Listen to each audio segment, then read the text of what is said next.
Well, hey there folks, welcome back once again to the Hop House. It's Eddie here, it's time for another beer review. It's going to be the last one I do today of the Lidl Craft Beer Festival beers. If you're brand new to this channel, welcome along to the Hop House. We'll call that to like hoppy beer or like house music. If you like either of those or both, then give us one of those. Give us a like, share, subscribe to this channel if it's your cup of tea. Okay, last one then. I'm filming it again on my forward-facing camera, on old school. And I've had some okay beers, and I've had some decent beers today actually. So I've gone through a couple of the Bean Brewings, done a lot of Lomond, just did the 71 Brewing, the West Coast Big Drifter. And it was alright, it was decent. I've got one more then, and this, we're going back to Stewart Brewing, but this is under Stewart Brewing's name, not Bean Brewing. So this is their own. Fingers crossed it's a good one. So it's this, Virgin Beer review for this as well. Coastal Hopper, and it's down as a West Coast triple hopped double IPA, coming in at 7%. As you can always tell Stewart Brewing's got the big S on, and then it's always a bit sort of Tetrisy on the design in colours of blue and yellow and green. It always seems to be that sort of design, doesn't it, Stewart Brewing? It's fine, they know the branding, it's okay. Bean Brewing's quite similar actually, just a poor man's version, if you like. So Coastal Hopper then, 7% double IPA. Maybe a bit on the low side for a deeper, considering you've got Vocations Love and Hate at 7.2. You've got the Heathen, Northern Monk at 7.2. So I'd say 7.5 to 8 is the starting point for a double IPA. But again, you know, I don't work in the industry. I am not an expert, and I certainly don't brew. I'm just a fat lad in the kitchen. Right, let's get it out into the glass. I'm using my Tempe Brewing glass for this, but as you can see, it's only small, it's only little. It's only a 2/3 pinter. So I'm not going to fit the whole can in, so we'll have to pour and re-pour, but we're used to doing that by now. Just like a few different glasses to use, that's all. Right.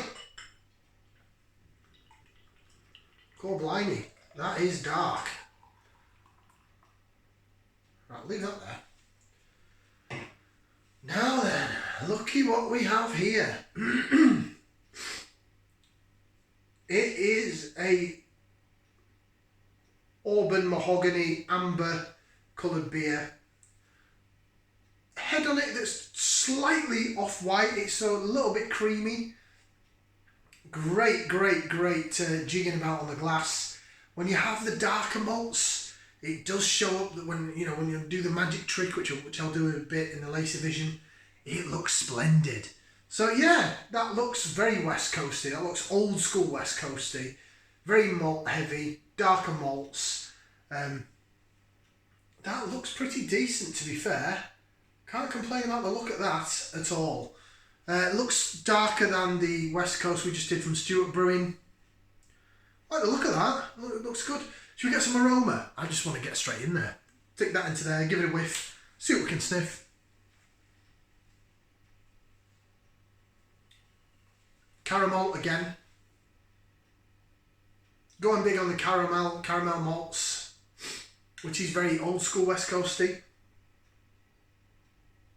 Again, like a darker blood orange. And the faintest bit of grapefruit. It's not big, it's faintest bit of grapefruit, but it's there. This is very caramel malty. This is triple hopped, which can be a bit of a, is it a buzzword on the can? Does it just mean it's got 3 hops in it? You know, you've got Jaipur that's got 6 hops in it. It doesn't say 6 hopped or sextuplet hopped. Sextuplet? What's the word for 6? My brain's just fried. You know, if it had 5 hops in it, it wouldn't say quint hopped. I don't know, you know what I mean. Shut up, Eddie. Quadruple hopped. Yeah. Shut up, Eddie. I'm arguing myself on a bloody video. Right. Smells okay. Looks good. It has got a little bit of chilled haze to it. Yeah, it's sort of hazy actually. I'd expect it to be a bit clearer maybe for a West Coast. But it's a triple hop double jobber thing. Right, let's bottoms up. Bottoms up down the hatch. Let's just go. Crack on.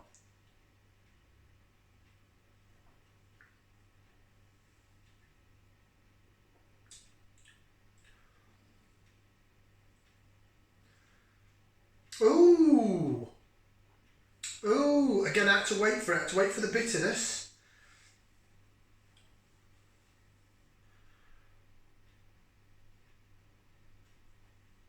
That's good. I like that.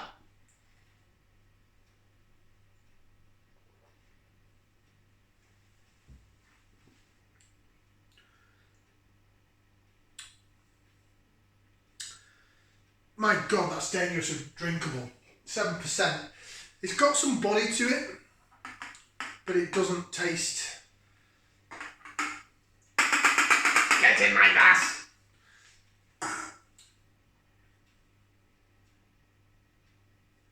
That's lovely.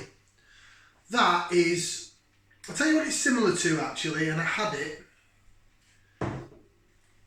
I did a review, a Beer Wars video,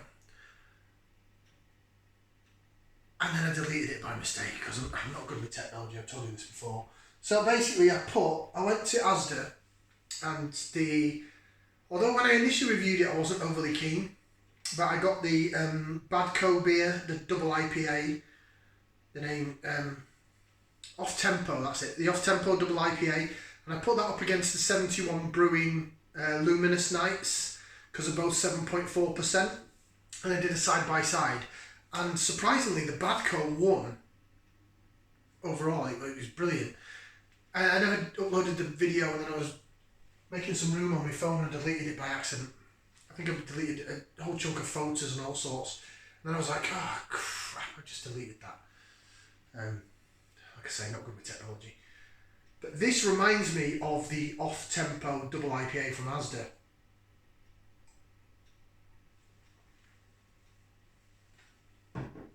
Definitely caramel malt there, burnt caramel, that sort of burnt caramel, burnt blood orange coming through. There's pininess there, there's bitterness there, especially at the back end. It comes in, it's not the most bitter thing I've ever had in my gob, but it's there, and it stays there for a bit, and it's very pleasant. And now I've got a lovely, lovely little taste going on in my mouth between the caramels, burnt sort of charred caramel sweetness and that bitterness, pininess. I really like that. I know that both this and the Big Drifter have had mixed reviews. I've seen other people's reviews on it, but I wanted to Virgin Beer review both of them. I've got another can of each, although I did say I was going to give another can to a friend of mine at work, which I will do, because I'm not a monster.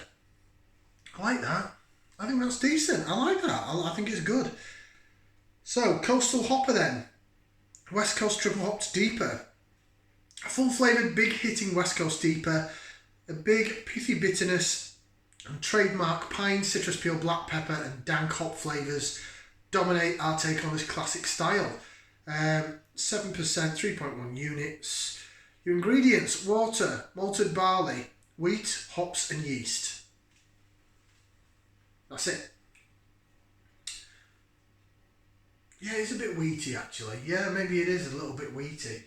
I think that's corking. I really like that. What did I give the last one? Give it a thumb and a half. I'm giving that 2 thumbs up and a foot. So it's going to get 3 limbs out of 4. That's decent. This was a bit more expensive, price-wise, sorry. £1.99 that was, whereas the others were £1.79. But it is a 7% double IPA, as it says. Still a little low on the ABV for a double IPA for me. 2 thumbs up and a foot. I like what it brings to the party. I like the slightly thicker body. Love the caramel malts with the orange. I think it works really well. And then that piney bitterness is underneath, and then it comes through and meets in for the aftertaste, which is in my mouth right now. Yeah, decent. Like it. 2 thumbs up and a foot. 3 limbs out of 4. Like, share, subscribe. We'll be back again for some more beer reviews next time. Ciao for now, people. That's decent. If it's still got some in Lidl, go get it. Ta-ra.